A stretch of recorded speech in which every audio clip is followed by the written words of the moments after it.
రోజు గట్కేసర్ టౌన్ లో తెలంగాణ ముఖ్యమంత్రి రేవంత్ రెడ్డి పర్యటన సందర్భంగా ముందస్తుగా అరెస్టులో భాగంగా జేఏసీ చైర్మన్ మారం లక్ష్మారెడ్డి, సభ్యులు బచ్చు ప్రమోద్ గుప్తా, అల్లు కమలాకర్, నాయకులు నందం కనీష్ బాబు, బీజేపీ పార్టీ డివిజన్ అధ్యక్షులు కొమ్మిడి మహిపాల్ రెడ్డి, చలక శ్రీధర్, సురువు అనిల్ గౌడ్, రియల్టర్లు తలతోటి మహేష్ బాబు, సారా మురళీగౌడ్, సురేందర్ రెడ్డి, రైల్వే బ్రిడ్జ్ భిక్షాటన సభ్యులు మడిపడిగే శంకర్లను అరెస్ట్ చేసి పోలీస్ స్టేషన్లో ఉంచారు. ఈ సందర్భంగా మారం లక్ష్మారెడ్డి మాట్లాడుతూ ప్రజా సమస్యల గురించి ముఖ్యమంత్రి దృష్టికి తీసుకుపోవడం మాకు అర్హత లేదా, ప్రశ్నించే గొంతుకులను నొక్కడం ఇది అధికార పార్టీ తగున, ఎన్నో ఏండ్ల రైల్వే వంతెన నిర్మాణ సమస్యను, స్థానిక గురుకుల కళాశాలను కేజీ టు పీజీ మరియు ఉప్పల్ నుంచి బీబీ నగర్ ఎయిమ్స్ వరకు మెట్రో రైలు పొడిగించడం, మేమందరం ముఖ్యమంత్రి దృష్టికి తీసుకెళ్లి వినతిపత్రం ఇవ్వాలనుకుంటే మమ్మల్ని ముందస్తుగా నిర్బంధించడం ఎంతవరకు సబబని ఆయన ప్రశ్నించారు. ఎప్పటికైనా మా నిధులు విడుదల చేయాలని ఆయన కోరారు. మరి జయంతి పురస్కరించుకొని మన రాష్ట్ర ముఖ్యమంత్రి రేవంత్ రెడ్డి గారు విచ్చేయడం జరిగింది.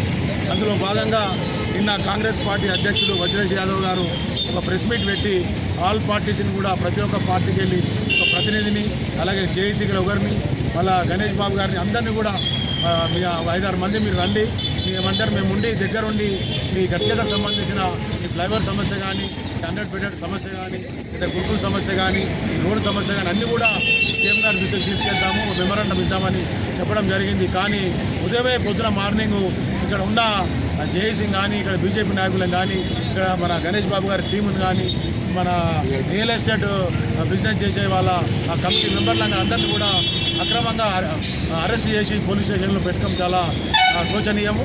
ఎందుకంటే కాంగ్రెస్ పార్టీకి ఇది తగదు.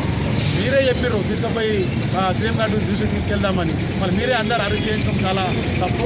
దాన్ని మేము ఖండిస్తున్నాము. ఈ విషయం ఎంతటికైనా మేము విడిచిపెట్టే ప్రసక్తి లేదు.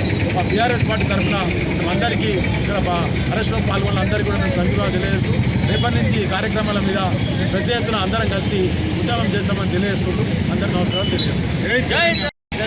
జన్మదిన సందర్భంగా వారి శృతివనాన్ని ప్రారంభోత్సవాన్ని శంకుస్థాపన చేయడానికి విచ్చేస్తున్నారని తెలిసి నిన్న అధికార పార్టీ వారి ద్వారా బీఆర్ఎస్ ద్వారా ఐదుగురికి అనుమతి చేయండి, స్థానిక సమస్యల గురించి వారు సీఎం దృష్టికి తీసుకెళ్ళడానికి అనుమతి చేయడానికి కోరి వారు సరే అని చెప్పి ఈరోజు మాత్రం పొద్దున ఉదయమే 11 మందిని తీసుకొచ్చి పోలీస్ స్టేషన్లో నిర్బంధించారు. ఫండమెంటల్ రైట్స్ని మాట్లాడే హక్కులు హరించారు. గట్కేసర్ సమస్యలు సీఎం దృష్టికి వీళ్ళు ఎందుకు తీసుకెళ్ళట్లేదు? ఫ్లైఓవర్ని ఇంకెంత గడుపుతారు? ఈ బాధితులు ఫ్లైఓవర్ మూలంగా బాధితులకు ఎవరైతుందో వాళ్ళకి నష్టపరిహారం ఎప్పుడు చెల్లిస్తారు?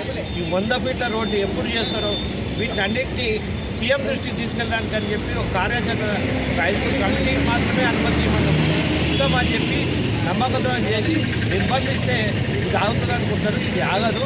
ఇప్పటి నుంచి ఏంటన్నది చూపిస్తాము అధికార పార్టీ వాళ్ళకు, నాయకులకు, అదేవిధంగా ఈ ఎమ్మెల్యే గారికి కానీ, ఎంపీ గారు కానీ, సీఎం గారు కానీ పోరాటం ఎదుర్కొన్నట్టు ఒకసారి తెలియవరుస్తుంది. 11 మంది నిర్బంధం, ఒకరే 11 మందినే ఆపేరు మీరు. 1100 మంది బయట ఉన్నారు, ఈరోజు కాముకున్నారు. రేపటి నుంచి ఏంటన్నది కార్యక్రమం చేపిస్తాము. మా వినతి పత్రాన్ని ఈరోజు సీఎం గారు చెవుడు మూగమూలంగా తీసుకోలేదు. మరి ఇక్కడ ఉన్న అధికార ప్రతినిధులు కూడా తీసుకోనియకుండా చేశారు. అందుగురించి మా వినతి పత్రాన్ని అంబేద్కర్ గారికి ఇస్తున్నాము. ఇది అంబేద్కర్ గారి ద్వారా మన ఆఫీసర్లకు చేరాలని చెప్పి మేము తెలియజేస్తున్నాం. జై తెలంగాణ. ముఖ్యమంత్రి గారు వస్తుందని చెప్పేసి అధికార పార్టీ నాయకులు నిన్న ప్రెస్ మీట్ పెట్టడం జరిగింది. అందులో మేము పాల్గొని అందరూ కూడా ఈరోజు ముఖ్యమంత్రి కార్యక్రమాన్ని దిగ్విజయంగా సహకరించాలని చెప్పేసి అధికార పార్టీ నాయకులు చెప్పడం, మేమేదో వారికి సంఘీభావంగా ఉండాలని చెప్పేసి ఎవరంతా వాళ్ళు ఉంటుంది.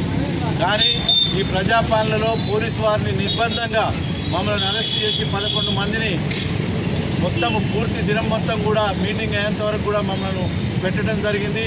ముఖ్యమంత్రి గారికి మేము విన్నవించుకోవటం ఏంటంటే, మేము ప్రజాపాలనలో మాకున్న సమస్యలు వినతిపత్రం ఇవ్వాలని చెప్పేసి నిర్ణయం చేసుకుంటుంది. కానీ మా మీద నిర్బంధంగా పోలీస్ స్టేషన్లో పెట్టి మొత్తం 12 గంటలు కూడా నిర్బంధం చేసిండ్రు. దీనికి ప్రభుత్వ అధికారులు, ప్రభుత్వ నాయకులు సమాధానం చెప్పాలని చెప్పేసి మేమందరం కూడా ఏకకట్టంతో ప్రకటిస్తున్నాము. రేపేతో ఏదైనా కార్యాచరణ చేయాలంటే ఈ నిర్బంధంలో ఉన్న 11 మంది కూడా కార్యాచరణలో పాల్గొంటారని చెప్పేసి తెలియపరుస్తున్నాను. జై తెలంగాణ.